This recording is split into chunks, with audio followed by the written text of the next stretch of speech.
users will be able to multiply and divide exponents with common bases.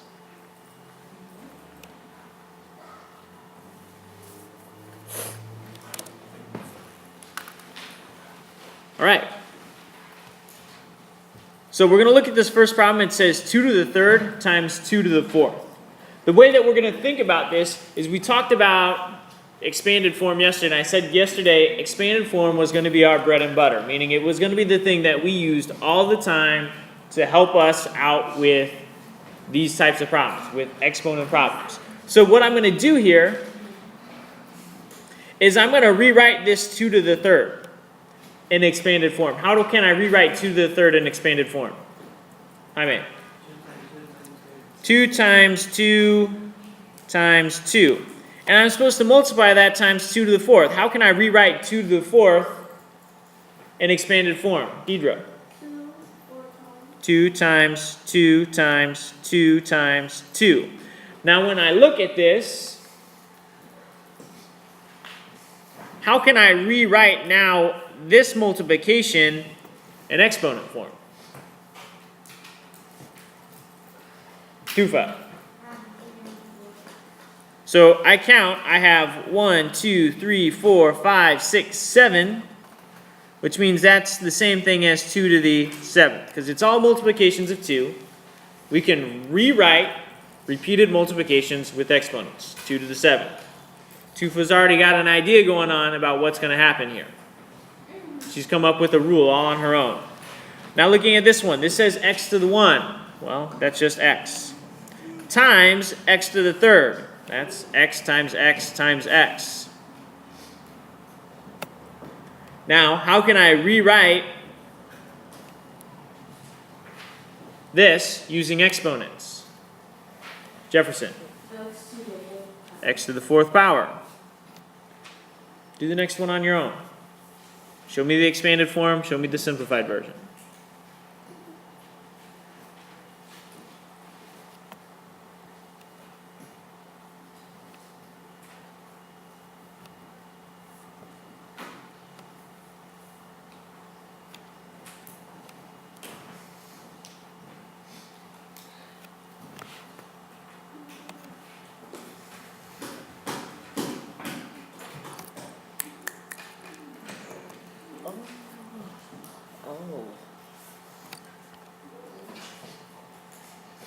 All right.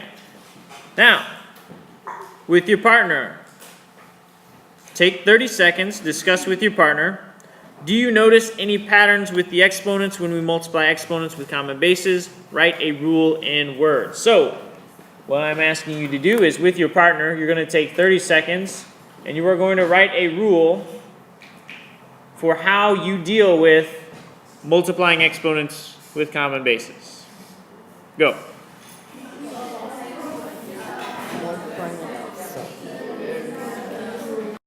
All right, somebody share with me. What did you write down was your rule? Marquita. I said that when Mm-hmm. do it the amount of exponents and then add the exponents together because that's how we tend to do it. Perfect. So she says add the exponents.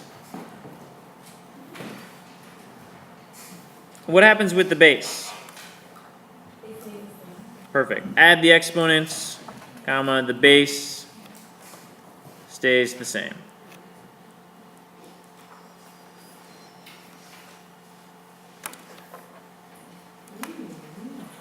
That's it. So that's really simple. When we look down and we want to use the rule for this one, obviously with this, we don't want to use expanded form necessarily for this particular problem because after that would make me write out 13 x's and I'd be writing out x's all the way across the page. Then I'd have to write out 8 more x's all the way across the page. There just isn't space and time for that. So we want to have this rule on our hand. So the way that we're going to show our work for how we use this rule is you're going to show me, hey, the base is going to stay the same. And for the exponents, I'm just going to add them. So x to the 13 plus 8. So my answer for this one, x to the 13 times x to the 8 is x to the 21. Multiplication. I want to show the same thing with the work down here. I've got two bases that are the same. So the base is going to stay the same. And with multiplication, I'm going to add the exponents. If you do not show this step of work, you do not get credit, period. That's the only work there is. It's so simple. Just make sure that you put it on your paper. 4 to the 38. That's it. That's simple. That's all. You guys came up with the rule on your own. All right? Now we're going to move on to division. All right? So this is how we're going to work with this one. I'm going to do the same thing. I'm going to use expanded form to help sort this out. I see on the top, I've got 5 to the 5th. I'm going to expand that out as 5 times 5 times 5 times 5 times 5. Over on the bottom, I have 5 times 5. Now this looks like something that we've done 1,000 times before. What can I do with this particular fraction? Cassandra. You can cut out the 1, 2, 4, 5, the one at the bottom and the 2 at the top. Yep, so I cancel out 1 5 with 1 on top and bottom, 1 5 with 1 on top and bottom. What do I have left? 3. So I can rewrite this now as an exponent. That is 5 to the 3rd power. Now we do have to be careful where those are left over. If my leftovers are on the bottom of the fraction bar, then I need to make sure that my exponent is on the bottom of the fraction bar. So we just got to be careful of that and mindful of that. We're not going to see any of that today. We are going to see some of that tomorrow. Marquita. For this type of problem, do we ever have to find the answer? Or just have it simplified? You might. It depends. I'm probably not going to give anything like to you that, but they might do that to you on the CST. It's possible. I like this. All right. So same thing. X to the 7th over x squared. So I'm going to expand out x to the 7th on top. X times x times x times x times x times x times x. Double check. That's 1, 2, 3, 4, 5, 6, 7. Over x squared. That's x times x. So again, I've got the same thing going on here. I can cancel out 1x with 1x. I can cancel out another x with another x. And then I'm going to look at what I have left here. X to the 5th power. Do me a favor. Go ahead and do the next one with your partner and read the question. It says, do you notice a pattern about the exponents when we multiply? Sorry, this should say divide. When we divide exponents with common bases, write the rule in words. So I want you to go ahead and do this one with expanded form, and then come up with the rule with your partner and get it on your paper, all right? You've got one. Really quick, double check for me that you have the correct expansion and simplified answer over here on the right-hand side. And now I need somebody to share out their rule. Triana.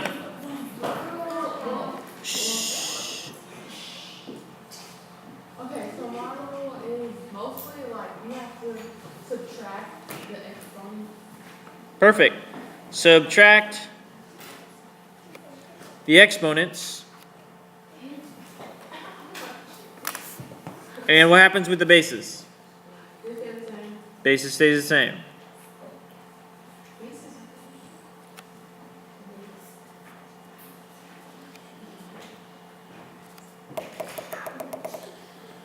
Now, one of the reasons why I taught it to you this way today, we're still going to use a lot of expanded form, but you're going to find that a lot of different problems that you're going to see, they're going to be ones that you want to use the rule.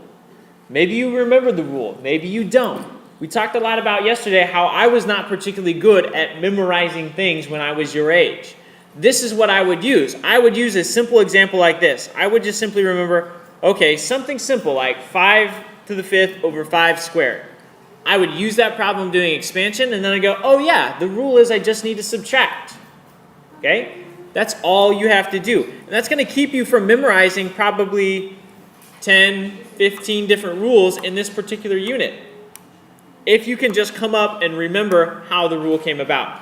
You guys all created the rules all by yourselves. You can do that again for yourselves on the test if you can't memorize the rules, all right? So with our work over here, I've got the base is going to stay the same, and I'm going to subtract top minus bottom. Now that's one thing that you do have to be very careful of. It is top minus bottom. Sometimes people get confused. They start switching things around. Make sure it's always top minus bottom. All right? So when I have that 26 minus 13, just think about that quickly as a leaf change switch. Normal subtraction. Take the sign of a larger number. I'm going to get 6 to the 13. Triana. Yes, ma'am. Question is, will the number ever change? Will the base ever change? Yeah, they said change if we're simplifying. So if we are dealing with exponents, we can't combine bases that are not the same. So you will learn much later on in your life ways to deal with things when they have different bases. We're sticking to mostly, we're combining things with common bases, all right? No, I question so. Yep. So, but you still don't put bases that are not same base, but they're the same base. We can't combine things that are not the same base. Things that are the same base, that's why we're combining them. That's why we're able to use these rules, because they are the same base. Okay? All right, so here we have x to the 24th divided by x to the 9th. Again, we can use our rule. When it's division, we know the rule is to subtract. 24 minus 9, so I've got my work written out here, x to the 24 minus 9. Do a quick leaf change switch because, as you know in 7th grade, things always end up revolving into the world of negatives and positives. So at some point, we're going to see some problems that if you're not doing the leaf change switch and thinking about writing out that step, you're going to get fried. So remember last unit, we spent a lot of time talking about decimal errors. Now we're getting back to those sign errors, all right? We don't want to make those sign errors. All right, 24 plus negative 9, that's just a regular subtraction. X to the 15, sign the larger numbers positive, x to the 15. That's it.